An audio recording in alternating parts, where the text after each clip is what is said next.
Mas agora eu vou trazer realmente uma impressão pessoal. Quando você falou aí do primeiro Rock in Rio, né? E eu lembro que foi nessa época que surgiu o termo metaleiro, que ele foi criado justamente pela TV Globo. Sim. E quando surgiu isso daí, houve sempre uma tentativa da mídia de estigmatizar um personagem para o metaleiro. Ou seja, o metaleiro, ele é assim. Ele, né? E a mídia estigmatizou um personagem que não bate com o verdadeiro metaleiro. E eu acho que só agora a gente está se libertando desse estigma. Por exemplo, o metaleiro, por exemplo, ser um cara preconceituoso, homofóbico, racista, isso era uma coisa que era pintado na época pela mídia, porque ele era o cara mau caráter. Ele era um cara que, né? E, obviamente, isso também existia uma questão também, assim, com todo respeito a todas as religiões, mas assim, o cristianismo se apropriou disso, principalmente as igrejas evangélicas, para tratar o heavy metal como um inimigo, né? Como o cara. E de fato conseguiram, né? Porque a gente sabe que muitos preconceitos hoje, falo isso com todo respeito, mas muitos preconceitos hoje são mantidos pela igreja. Né? Em especial o machismo e a homofobia são muito alimentados pela igreja até hoje, né? Além de outros, né, que a gente poderia fazer um outro programa polêmico só nisso, né? A influência da religião nos preconceitos, né? E talvez pela principal característica do metal ter nascido ali com o Black Sabbath, vamos dizer assim, sendo antirreligioso, talvez isso tenha trazido aqui contra, vamos dizer assim, contra os valores cristãos, contra os valores... e houve essa pintura desse personagem. O ponto é, na minha opinião, teve pessoas que se deixaram levar pelo personagem e aproveitaram para abraçar esse personagem para justificar seus próprios preconceitos. Você tem essa impressão também ou você tem uma visão diferente? Eu tenho essa impressão e a gente vê na prática, né? Porque, por exemplo, você falou muito bem é interessante isso. Em 85 foi pintada a figura do metaleiro. Assim como em 83 foi pintada a visão do punk, né? Pela Globo, inclusive, por uma repórter muito mau caráter, né? E também é tema de uma outra live. E foram pintando faces dos movimentos que não são a verdade, né? Simplesmente pegaram um moleque, um adolescente, lógico, se pegasse eu no começo dos anos 90 na rua, cara, com coquetel Molotov e taco de beisebol, que é o que eu carregava na minha mochila naquela época, coquetel Molotov e carregava taco de beisebol cortado na mochila, iam falar o quê? Que eu era uma outra pessoa, né? Mas a verdade eles não iam dar ênfase em dizer que eu estava me defendendo dos neonazistas, que eram os carecas, né? A gente, para ir para São Paulo, era complicado. Então, assim... Ixi, acho que cortou de novo o áudio. Desculpa, você podia repetir o final? Deu uma cortadinha no áudio. Dizer assim, que nessa época iam pegar e muitos, como estava, iam ignorar que a gente não estava sendo violento, a gente estava só preparado para se defender dos neonazistas que estavam ali, os carecas do ABC, careca do subúrbio, né? Que eram nossos inimigos e até são inimigos naturais, cara. Eu digo que os meus inimigos não são pessoas, eles são ideologias. Uma vez que alguém é preconceituoso, ele é meu inimigo. Mas não por ele, pela ideologia que ele prega. E se ele mudar, ele deixa de ser. Só que pintaram tudo isso e pintaram o metaleiro como sendo o cara que mata gato, que cultua o demônio e tudo mais. Ignorando a história do Sabá, né?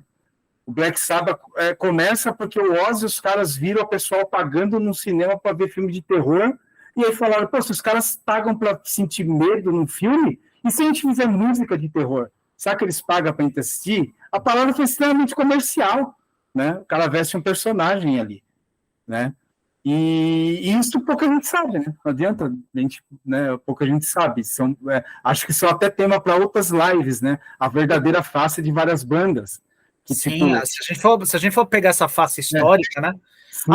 Até a questão do revanchismo punk metaleiro, né? Que nos anos 80 foi muito forte. Até o comecinho dos anos 2000, eu lembro de várias viradas cultural que dava briga entre headbanger e punk, por exemplo, no comecinho das viradas culturais. Hoje acho que não está mais acontecendo. É, houve também a virada cultural, né, que arrebentou com tudo, então não tem nem motivo. Mas você falou, eu vou lembrar também aqui do ABC, cara. Aí, de novo, vamos lá, por eu sempre gostar de tudo, e eu trafegar entre movimentos, e até hoje, né, eu trafego entre movimentos, né, tanto que eu sou do executivo do núcleo de hip hop, né, e tudo mais, eu trafego. Cara, anos 80 tinha uma Madeiras Bar aqui na Senador Flack, em Santo André, que era um bar frequentado por punk, e tinha muita briga com o pessoal metalúrgico, os riponga da época.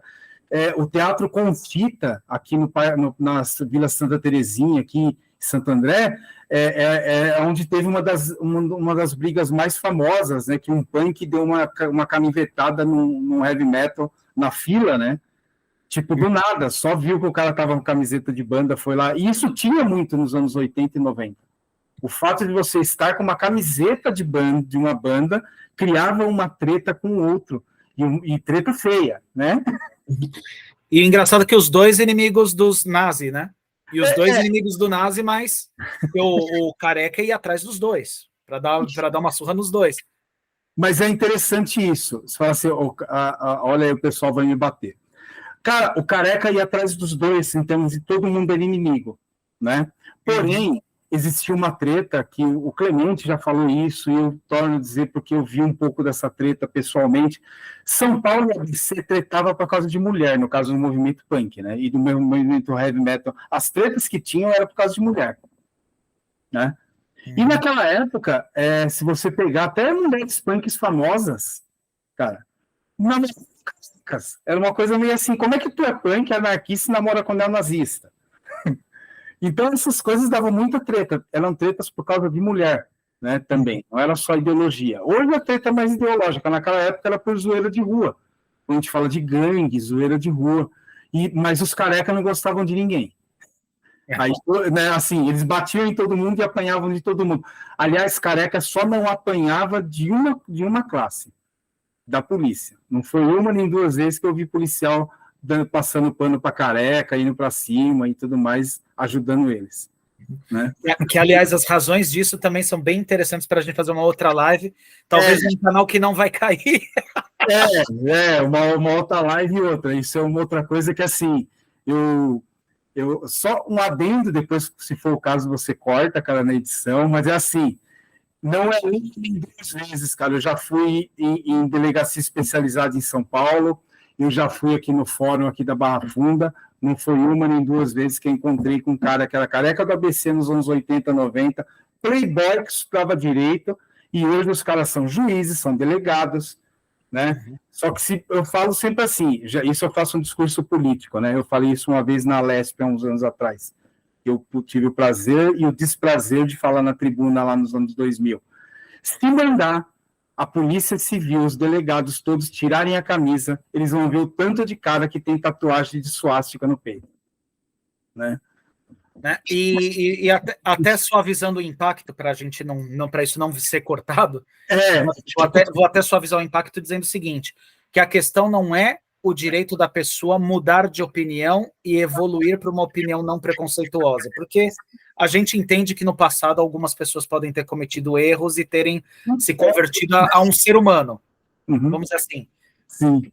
Né? Eu falo literalmente, se convertido a um ser humano, né?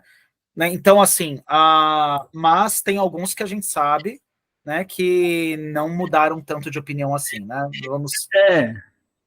E daí que eu acho que é tão importante nós, assim, pessoas como eu, você, que somos advogados, a gente tem uma responsabilidade dobrada, porque a gente conhece tanto a parte da lei, a parte do combate, alguns valores que a gente não, por uma questão ética, a gente não pode deixar persistir, e pela parte da musical a gente é obrigado a combater, né? Então acho que isso é muito legal. E é uma coisa diária, porque hoje, lógico, a idade traz para a gente experiência, né? E traz para a gente metodologias. Hoje eu consigo sentar em algumas mesas, conversar e realmente debater para convencer a pessoa a mudar, né, a opinião dela, diferente do que era nos anos 90, né?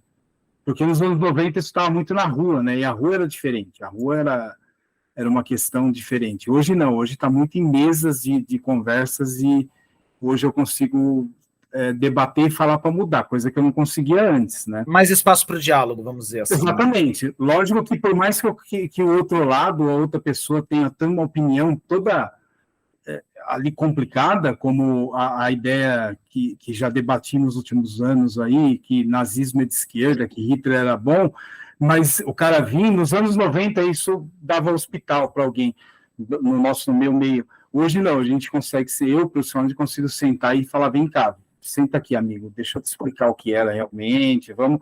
E se ainda assim o cara continuar e falar, e é porque você gosta mesmo, não é falta de informação. Uhum. E deixa eu só fazer uma correção, não brincando com você, fazendo uma correção, justamente para não dar nenhum problema para mim e para você. Cara, eu não habilitei ainda a minha OAB, né? Porque como eu estou lá no núcleo de hip hop, eu segurei essa habilitação por alguns motivos para não dar conflito, né? Uhum. E lá em Embu. E aí, assim, né? Ainda não posso ser chamado de doutor. Cara, o que você está fazendo aí? Não, cara, eu sou bacharel, só não entreguei os documentos para habilitar a ordem porque eu não quero esse conflito com o trabalho que eu estou fazendo em Embu por enquanto, mas começo do ano que vem eu vou inaugurar os escritórios, realmente habilitar a ordem, vou inaugurar os escritórios em Embu, em Santo André, e vou partir realmente, ficar só na advocacia, né, e abandonar um pouco a área cultural e tudo mais. Olha, mas eu vou fazer uma observação aqui, do mesmo jeito que o pessoal falar, doutor é quem tem doutorado, vou só dar uma introdução do porquê o pessoal chama advogado de doutor, né? Porque o advogado, ele trabalha defendendo teses, por isso que uma lei ainda imperial atribuiu ao advogado o título de doutor, né? E, cara, você está aqui comigo defendendo várias teses, então, para mim, já é doutor.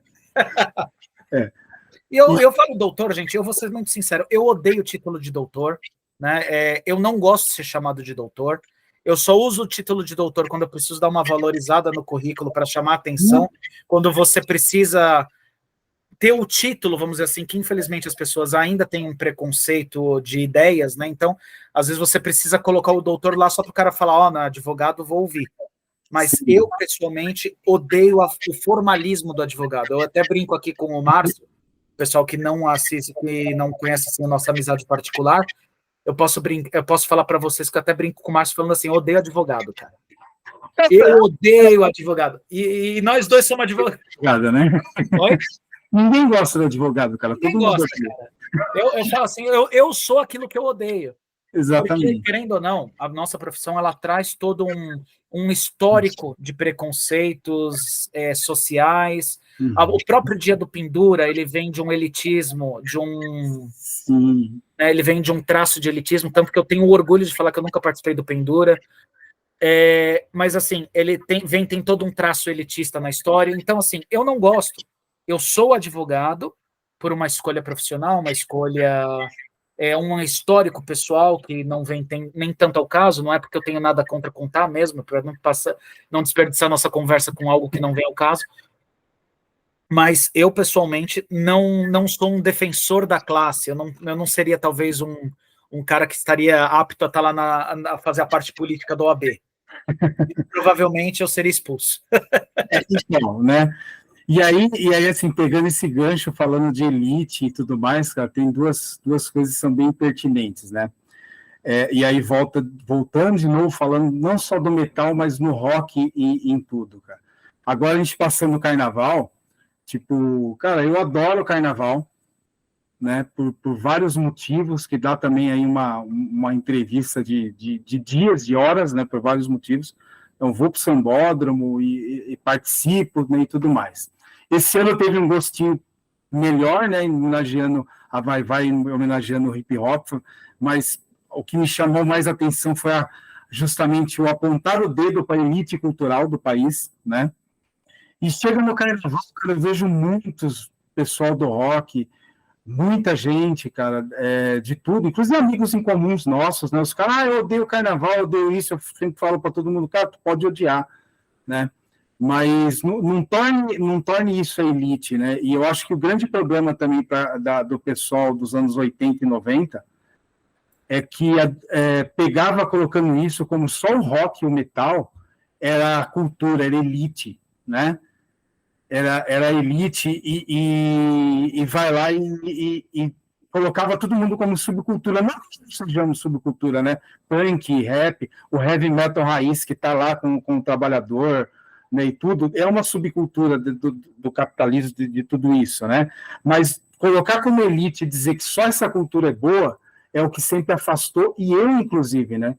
Eu falo a verdade, eu bloqueio porque eu não bloqueio ninguém mais, mas eu desamiguei mais de 100 pessoas que eu conheço do rock, cara, que eu encontro em show por causa de frases como essa desse carnaval.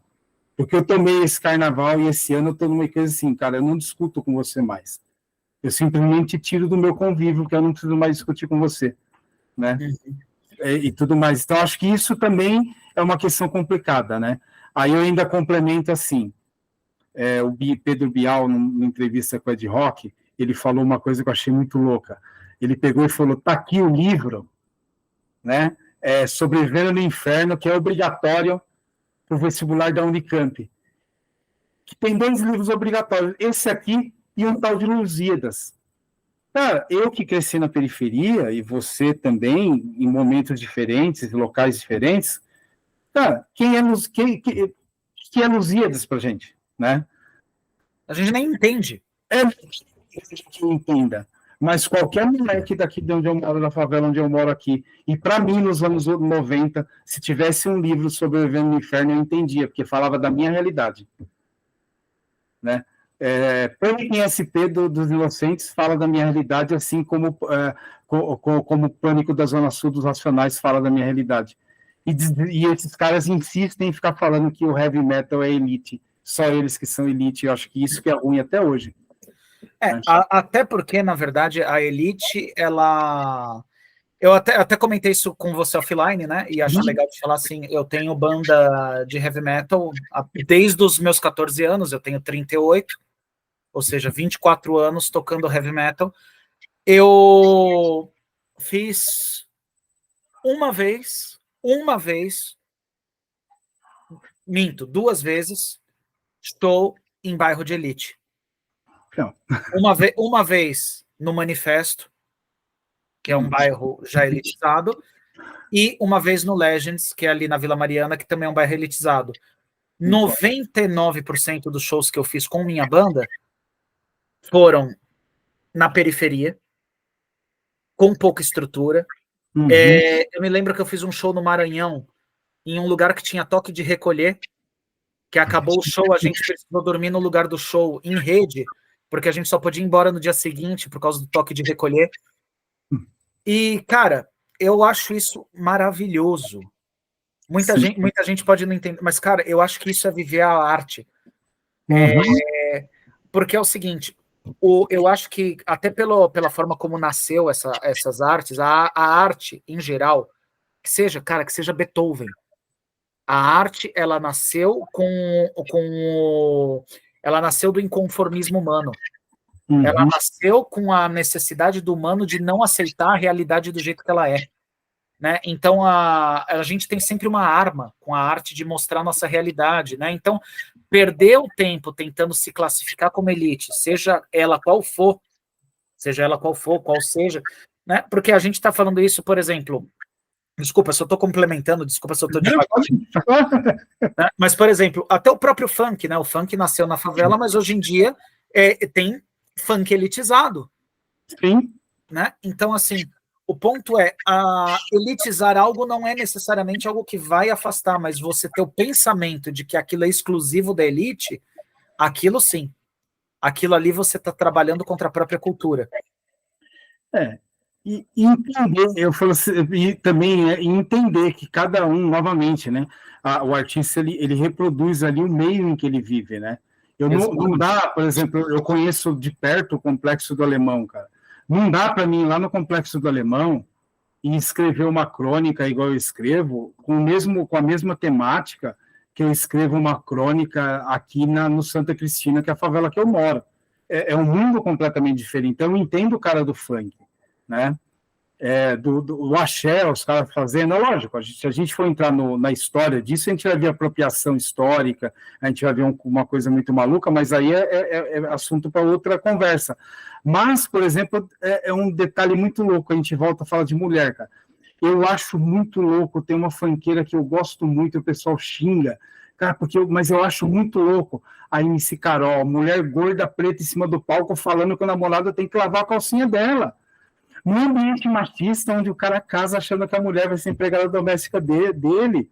E aí, quando isso simplesmente inverteu, era uma mulher falando ao contrário, todo mundo não gosta de funk, é isso. E eu acho o máximo. Eu falo até pro DPA, né, que é realmente o produtor artístico lá da gravadora, eu falo, cara, imagina se a gente pega dessa temática e coloca uma mulher para cantar blues, por exemplo, mas cantando essa temática, falando do cara que vai ser servil a ela, porque agora é ela que manda. Então, cara, isso para mim é subversivo, e o rock é subversivo, né, cara? Ele tem que ser, cara, porque se todo mundo gostar, tá alguma coisa errada. Exatamente. Cara, aí eu vou jogar uma pergunta. Ela parece simples, mas ela vai ser muito profunda, tá? Você acredita que existe preconceito culposo?